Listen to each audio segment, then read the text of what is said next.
Hello friends, ನಮಸ್ತೆ. Welcome back to Neelu cooking. ತುಂಬಾ ಜ್ಯೂಸಿಯಾಗಿ ಸಾಫ್ಟಿಯಾಗಿರುವಂತಹ ಈ ಮೋತಿಚೂರ್ ಲಡ್ಡುನ ತುಂಬಾ ಪರ್ಫೆಕ್ಟಾಗಿ ಮನೆಯಲ್ಲೇ ಹೇಗೆ ಮಾಡ್ಕೊಳ್ಳೋದು ಅಂತ ತೋರಿಸ್ಕೊಡ್ತೀನಿ. ಪಕ್ಕಾ ಸ್ವೀಟ್ ಸ್ಟಾಪ್ ಶೈಲು. ನೀವು ಕೂಡ ಒಮ್ಮೆ ಖಂಡಿತ ಟ್ರೈ ಮಾಡಿ ನೋಡಿ. ತುಂಬಾ ಚೆನ್ನಾಗಿ ಬರುತ್ತೆ. ಸ್ವೀಟ್ ತಿನ್ನಬೇಕು ಅಂತಂದಾಗ ಅಥವಾ ಏನಾದರೂ ಚಿಕ್ಕ ಚಿಕ್ಕ ಫಂಕ್ಷನ್ಸ್ಗೆ ಈ ರೆಸಿಪಿನ ನೀವು ನಿಮ್ಮ ಮನೇಲಿ ಟ್ರೈ ಮಾಡ್ಬೋದು. ತುಂಬ ಚೆನ್ನಾಗಿ ಬರುತ್ತೆ. ಫೇಲ್ ಆಗೋ ಚಾನ್ಸೇ ಇಲ್ಲ. ಮತ್ತು ಬನ್ನಿ, ಹಾಗಾದರೆ ಲೇಟ್ ಮಾಡ್ತೀರಾ, ಈ ಪರ್ಫೆಕ್ಟ್ ಮೋತಿಚೂರ್ ಲಡ್ಡುನ ಯಾವ ರೀತಿ ಮಾಡ್ಕೊಳ್ಳೋದು ಅಂತ ತೋರಿಸ್ಕೊಡ್ತೀನಿ. ಹಾಗೆ ನೀವು ಈ ರೆಸಿಪಿನ ಮಾಡಬೇಕು ಅಂತಂದರೆ ಎಲ್ಲೂ ಸಹ ಸ್ಕಿಪ್ ಮಾಡ್ತೀರಾ ನೋಡಿ. ನಿಮಗೂ ಕೂಡ ತುಂಬಾ ಚೆನ್ನಾಗಿ ಅರ್ಥ ಆಗುತ್ತೆ. ರೆಸಿಪಿ ಕೂಡ ಫೇಲ್ ಆಗ್ತೀರಾ ಬರುತ್ತೆ. ನಾನಿಲ್ಲಿ ಭಾಗ್ಯಲಕ್ಷ್ಮಿ ಬ್ರ್ಯಾಂಡದು ಕಡಲೆ ಹಿಟ್ಟನ್ನ ತೊಗೊಳ್ತಾ ಇದ್ದೀನಿ.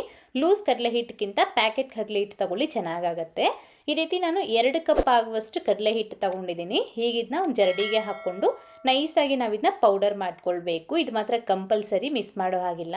ಸೊ ಈ ರೀತಿ ಚೆನ್ನಾಗಿ ನಾವಿದನ್ನ ಜರಡಿ ಮಾಡ್ಕೋಬೇಕು.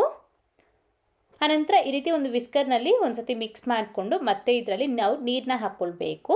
ಅದೇ ಕಪ್ಪಳತೆಯಲ್ಲಿ ನಾವು ನೀರನ್ನ ಹಾಕ್ಕೊಳ್ಬೇಕಾಗತ್ತೆ. ಈ ರೀತಿ ಮೆಜರ್ ಮಾಡಿಕೊಂಡು ಸ್ವಲ್ಪ ಸ್ವಲ್ಪ ನೀರು ಹಾಕ್ಕೊಳ್ತಾ ಮಿಕ್ಸ್ ಮಾಡ್ಕೊಳ್ಳಿ. ಒಂಚೂರು ಕೂಡ ಗಂಟಿಲ್ದಂಗೆ ನಾವು ಇದನ್ನ ಮಿಕ್ಸ್ ಮಾಡ್ಕೊಳ್ಬೇಕು. ನನಗಿಲ್ಲಿ ಕರೆಕ್ಟಾಗಿ 1 ಮತ್ತು 1/4 ಕಪ್ ಆಗುವಷ್ಟು ನೀರು ಅನ್ನೋದು ಯೂಸ್ ಆಗಿದೆ. ನೋಡಿಕೊಂಡು ನೀರು ಸ್ವಲ್ಪ ಸ್ವಲ್ಪ ಹಾಕ್ಕೊಂಡು ಮಿಕ್ಸ್ ಮಾಡ್ಕೊಳ್ಳಿ. ಆಲ್ಮೋಸ್ಟ್ ಈ ಕಡಲೆ ಹಿಟ್ಟು ಕ್ವಾಂಟಿಟಿಗೆ 1 ಮತ್ತು 1/4 ಕಪ್ ಆಗುವಷ್ಟು ನೀರು ಅನ್ನೋದು ಕರೆಕ್ಟಾಗಿ ಸರಿ ಹೋಗುತ್ತೆ. ಸೊ ಈ ರೀತಿ ನೀರು ಹಾಕ್ಕೊಂಡು ಎಲ್ಲೂ ಸಹ ಉಂಡೆಗಳಿಲ್ದಂಗೆ ಈ ರೀತಿ ನಾವು ಫ್ಲೋಯಿಂಗ್ ಕನ್ಸಿಸ್ಟೆನ್ಸಿಗೆ ಬ್ಯಾಟರ್ನ ರೆಡಿ ಮಾಡ್ಕೊಳ್ಬೇಕು. ಈ ರೀತಿ ನಮಗೆ ದೋಸೆ ಹಿಟ್ಟು ಥರ ಈ ಹಿಟ್ಟು ಅನ್ನೋದು ಇರಬೇಕು. ಸೇಮ್ ಅದೇ ಕಪ್ ಮೆಜರ್ಮೆಂಟ್ನಲ್ಲಿ ನೀವು ಎಲ್ಲನೂ ಸಹ ತಗೊಂಡ್ರೆ ತುಂಬ ಚೆನ್ನಾಗಿ ಬರುತ್ತೆ. ಸೊ ಈ ಥರ ಬ್ಯಾಟರ್ನ ರೆಡಿ ಮಾಡ್ಕೊಂಡಿದ್ದ ತಕ್ಷಣ ಈಗ ನಾವು ಬೂಂದಿನ ಫ್ರೈ ಮಾಡ್ಕೊಳ್ಬೇಕು. ನನ್ನ ಹತ್ರ ಇಲ್ಲಿ ತುಂಬ ಸಣ್ಣ ಹೋಲ್ಸಿರೋವಂಥ ಸೌಟ್ ಇರಲಿಲ್ಲ. ಹಾಗಾಗಿ ನಾರ್ಮಲ್ ಬೂಂದಿನ ಯಾವ ರೀತಿ ಮಾಡ್ಕೊಳ್ತೀವಲ್ಲ, ಖಾರ ಬೂಂದಿ ಅಥವಾ ಸ್ವೀಟ್ ಬೂಂದಿ, ಸೊ ಅದೇ ಸೌಟಲ್ಲ ನಾನಿಲ್ಲಿ ಈ ಬೂಂದಿನ ಮಾಡಿಕೊಂಡು ಮಾಡ್ತಾಯಿದ್ದೀನಿ. ತುಂಬಾ ಸುಲಭವಾದ ವಿಧಾನ ಇದು. ಸೊ ಈ ರೀತಿ ಸೌಟು ಅಥವಾ ನಾರ್ಮಲ್ ಬೂಂದಿ ಮಾಡೋ ಸೌಟು ಎರಡು ಯಾವುದಾದ್ರೂ ಒಂದು ತಗೊಂಡು ಈ ರೀತಿ ಎಣ್ಣೆ ಚೆನ್ನಾಗಿ ಕಾಯಿಸ್ಕೊಂಡು ಗ್ಯಾಸ್ನ ಹೈ ಫ್ಲೇಮ್ನಲ್ಲಿ ಇಟ್ಕೊಂಡು ಮಾತ್ರ ಈ ರೀತಿ ನಾವು ವಿಡಿಯೋದಲ್ಲಿ ತೋರಿಸಿರೋ ಹಾಗೆ ಬೂಂದಿನ ಫ್ರೈ ಮಾಡ್ಕೊಳ್ಬೇಕಾಗತ್ತೆ. ಸೊ ಗ್ಯಾಸ್ನ ಹೈ ಫ್ಲೇಮ್ನಲ್ಲೇ ಇಟ್ಕೊಳ್ಳಿ. ಮೊದಲು ಕೂಡ ಅಷ್ಟೇ ಎಣ್ಣೆ ಚೆನ್ನಾಗಿ ಕಾದಿರಬೇಕು. ಎಣ್ಣೆ ಸರಿಯಾಗಿ ಕಾದಿಲ್ಲ ಅಂದರೆ ನಮಗೆ ಈ ರೀತಿ ಗುಂಡಾಗಿ ಬರೋದಿಲ್ಲ. ಅದೇ ರೀತಿ ಎಣ್ಣೆ ಕೂಡ ತುಂಬಾ ಎಳ್ಕೊಬಿಡುತ್ತೆ. ಹಾಗಾಗಿ ಎಣ್ಣೆನ ಚೆನ್ನಾಗಿ ಕಾಯಿಸ್ಕೊಂಡು ಗ್ಯಾಸ್ನ ಹೈ ಫ್ಲೇಮ್ನಲ್ಲೇ ಇಟ್ಕೊಳ್ಳಿ. ಇದು ಮಾತ್ರ ನೆನ್ಪಿಟ್ಕೊಳ್ಳಿ, ಇಲ್ಲಾಂದರೆ ನಮಗೆ ತುಂಬಾ ಎಣ್ಣೆ ಅನ್ನೋದು ಅಬ್ಸರ್ವ್ ಮಾಡ್ಕೊಂಡ್ಬಿಡುತ್ತೆ. ಹೈ ಫ್ಲೇಮ್ನಲ್ಲಿ ಎಣ್ಣೆ ಚೆನ್ನಾಗಿ ಕಾಯಿಸ್ಕೊಂಡು ಮಾಡಿಕೊಂಡ್ರೆ ತುಂಬಾ ಸ್ವಲ್ಪ ಕಮ್ಮಿ ಆಯಿಲ್ ಅಬ್ಸರ್ವ್ ಆಗುತ್ತೆ. ಸೊ ಈ ರೀತಿ ಆ ಎಣ್ಣೆಯಲ್ಲಿ ಎಷ್ಟು ಹಿಡಿಸುತ್ತೋ ಅಷ್ಟನ್ನ ಹಾಕ್ಕೊಂಡು ಹೈ ಫ್ಲೇಮ್ನಲ್ಲೇ ಒಂದು 60% ಫ್ರೈ ಮಾಡಿ ತಗೊಳ್ಳಿ. ತುಂಬ ಕ್ರಿಸ್ಪಿಯಾಗೋವರೆಗೂ ಫ್ರೈ ಮಾಡಬಾರ್ದು, ಮತ್ತು ನಮಗೆ ಲಾಡು ಅಷ್ಟು ಸ್ಮೂತಾಗಿ ಬರೋದಿಲ್ಲ. ಹಾಗಾಗಿ ಜಸ್ಟ್ ಒಂದು 60%, ಒಂದು ಅರ್ಧ ಭಾಗ ಆದಮೇಲೆ ಇನ್ನು ಸ್ವಲ್ಪ ಹೊತ್ತು ಫ್ರೈ ಮಾಡ್ಕೊಳ್ಳಿ. ಈ ರೀತಿ ಪ್ರೆಸ್ ಮಾಡಿ ನೋಡಿದಾಗ ಸ್ವಲ್ಪ ಮೆತ್ತಗಿರಬೇಕು, ಒಂದು ಸ್ವಲ್ಪ ಪುಡಿ ಆಗಬೇಕು ಅಷ್ಟೇ. ಸೊ ಈ ಥರ ಇದನ್ನ ಫ್ರೈ ಮಾಡ್ಕೊಂಡ್ಬಿಟ್ಟು ಎತ್ಕೊಂಡ್ಬಿಡ್ಬೇಕು. ನೆಕ್ಸ್ಟ್ ಇದೇ ವಿಧಾನದಲ್ಲಿ ನಾವು ಎಲ್ಲ ಹಿಟ್ಟು ಖಾಲಿಯಾಗೋವರೆಗೂ ಫಸ್ಟ್ ಬೂಂದಿಗಳನ್ನು ಮಾಡಿ ಎತ್ಕೋಬೇಕಾಗತ್ತೆ. ಸೊ ಇದು ಬಂದುಬಿಟ್ಟು ಒಂದು ವಿಧಾನ. ಇನ್ನೊಂದು ವಿಧಾನದಲ್ಲಿ ಕೂಡ ನೀವು ಬೇಕಾದರೆ ಮಾಡ್ಕೊಳ್ಬೋದು. ಕಡಲೆ ಹಿಟ್ಟಿಗೆ ಜಾಸ್ತಿ ನೀರು ಹಾಕ್ತೀರಾ, ಚಪಾತಿ ಹಿಟ್ಟು ಥರ ಕಲಿಸ್ಕೊಂಡು ನಂತರ ಹೆಂಚು ಮೇಲೆ ತಟ್ಟಿ ಅದನ್ನ ಚೆನ್ನಾಗಿ ಬೇಯಿಸಿ ಅದಾದಮೇಲೆ ನೀವು ಮಿಕ್ಸ್ ಜಾರ್ಗೆ ಹಾಕ್ಕೊಂಡಾದರೂ ಮಾಡ್ಕೋಬೋದು, ಅಥವಾ ಈ ಥರ ಆದರೂ ಮಾಡ್ಬೋದು. ಇದು ಸ್ವಲ್ಪ ಈಸಿ ಪ್ರಾಸೆಸ್ಸು. ಆಲ್ರೆಡಿ ನಾನು ಬೂಂದಿ ಲಡ್ಡುನ ಯಾವ ರೀತಿ ಮಾಡ್ಕೊಳ್ಳೋದು ಅಂತ ತೋರಿಸ್ಕೊಟ್ಟಿದ್ದೀನಿ. ಆ ವಿಡಿಯೋನ ಡಿಸ್ಕ್ರಿಪ್ಷನ್ ಬಾಕ್ಸಲ್ಲಿ ಕೊಟ್ಟಿರ್ತೀನಿ, ಒಂದ್ಸತಿ ಚೆಕ್ ಮಾಡಿ ನೋಡಿ. ಅದೂ ಅಷ್ಟೇ ತುಂಬಾ ಚೆನ್ನಾಗಿ ಬರುತ್ತೆ. ಇದೇ ರೀತಿ ನಾನು ಎಲ್ಲನೂ ಸಹ ಫ್ರೈ ಮಾಡಿ ತೊಗೊಂಡಿದ್ದೀನಿ. ನೋಡ್ಬೋದಲ್ವಾ, ತುಂಬ ಕ್ರಿಸ್ಪಿ ಇರಬಾರ್ದು, ಈ ರೀತಿ ಸ್ವಲ್ಪ ಮೆತ್ತಗಿರಬೇಕು. ನಂತರ ಒಂದು ಮಿಕ್ಸಿ ಜಾರಿಗೆ ಸ್ವಲ್ಪ ಸ್ವಲ್ಪನೇ ಹಾಕ್ಕೊಂಡು ಈ ಥರ ನಾವು ಇದನ್ನ ಗ್ರೈಂಡ್ ಮಾಡ್ಕೋಬೇಕಾಗತ್ತೆ. ಸ್ವಲ್ಪ ತರಿಯಾಗಿ ಈ ರೀತಿ ಗ್ರೈಂಡ್ ಮಾಡಿಕೊಂಡ್ರೆ ನಮಗೆ ಮೋತಿಚೂರ್ ಲಡ್ಡುಗೆ ಇರುತ್ತಲ್ಲ ಸಣ್ಣದಾಗಿ, ಅದೇ ರೀತಿ ನಮಗೆ ಇದು ಕೂಡ ಬರುತ್ತೆ. ಇದೇ ಥರ ಎಲ್ಲನೂ ಸಹ ಮಿಕ್ಸ್ ಜಾರ್ಗೆ ಹಾಕ್ಕೊಂಡು ಒಂದು ತಟ್ಟೆಯಲ್ಲಿ ಹಾಕಿ ಪಕ್ಕಕ್ಕೆ ಇಟ್ಕೊಳ್ಳಿ. ನೋಡಿದ್ರಲ್ವಾ, ನಮಗೆ ಈ ರೀತಿ ತರಿಯಾಗಿ ಇರಬೇಕು, ತುಂಬ ನುಣ್ಣದಾಗಿ ಹಾಕೊಳ್ಳೋದಕ್ಕೆ ಹೋಗಬೇಡಿ. ಸೊ ಈ ಥರ ಇದ್ದರೆ ನಮಗೆ ಲಡ್ಡು ಕೂಡ ತುಂಬಾ ಮೋತಿಚೂರ್ ಲಡ್ಡು ಯಾವ ರೀತಿ ಇರುತ್ತೆ ಇದು ಕೂಡ ಸೇಮ್ ಅದೇ ಟೆಕ್ಸ್ಚರ್ನಲ್ಲಿ ಬರುತ್ತೆ.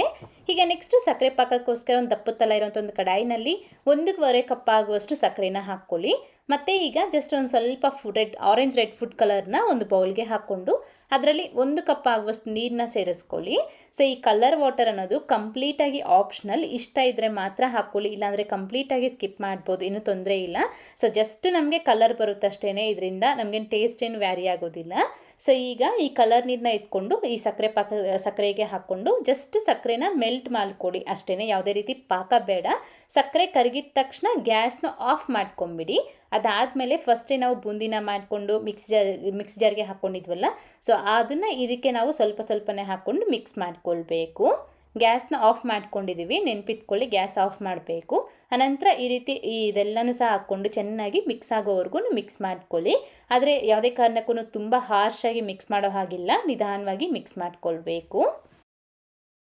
ಈ ಥರ ನಿಧಾನವಾಗಿ ಅದನ್ನ ಮಿಕ್ಸ್ ಮಾಡ್ಕೊಳ್ಬೇಕು. ನಾನು ತಗೊಂಡಿರೋ ಬರೀ 2 ಕಪ್ ಆಗುವಷ್ಟು ಕಡಲೆ ಹಿಟ್ಟಿಗೆ ನನಗಿಲ್ಲಿ ಹತ್ರ 1.5 kg ಆಗುವಷ್ಟು ಲಡ್ಡು ಅನ್ನೋದು ಆಗುತ್ತೆ. ಅದೇ ರೀತಿ 20 ಲಡ್ಡು ಮೀಡಿಯಮ್ ಸೈಜಿಂದು ಆಗುತ್ತೆ, ತುಂಬಾ ಚೆನ್ನಾಗಿ ಬರುತ್ತೆ. ಸೊ ಈ ರೀತಿ ಮಿಕ್ಸ್ ಆಗಿದ ತಕ್ಷಣ ಗ್ಯಾಸ್ನ ಆನ್ ಮಾಡಿಕೊಂಡು ಫುಲ್ ಲೋ ಫ್ಲೇಮ್ನಲ್ಲಿ ಮಾತ್ರ ನಾವು ಇದನ್ನ ಕುಕ್ ಮಾಡ್ಕೊಳ್ಬೇಕು. ಜಸ್ಟ್ ಲೋ ಫ್ಲೇಮ್ನಲ್ಲಿ ಮಾತ್ರ ಒಂದು 3 ರಿಂದ 4 ನಿಮಿಷವರೆಗೂ ಮಿಕ್ಸ್ ಮಾಡ್ಕೊಳ್ಳಿ. ಆಗ ನಮಗೆ ಇನ್ನೂ ಸ್ವಲ್ಪ ಗಟ್ಟಿ ಆಗುತ್ತೆ. ಅದೇ ನಿಮಗೆ ತುಂಬ ಗಟ್ಟಿ ಆಗೋಯ್ತು, ಸಕ್ಕರೆ ಪಾಕ ಎಲ್ಲ ಅಬ್ಸರ್ವ್ ಮಾಡ್ಕೊಂಡ್ಬಿಟ್ಟಿದೆ ಅನ್ನೋದಾದರೆ ನೀವು ಇನ್ನು ಸ್ವಲ್ಪ ಬಿಸಿ ನೀರು ಬೇಕಿದ್ದರೆ ಹಾಕ್ಕೊಳ್ಬೋದು.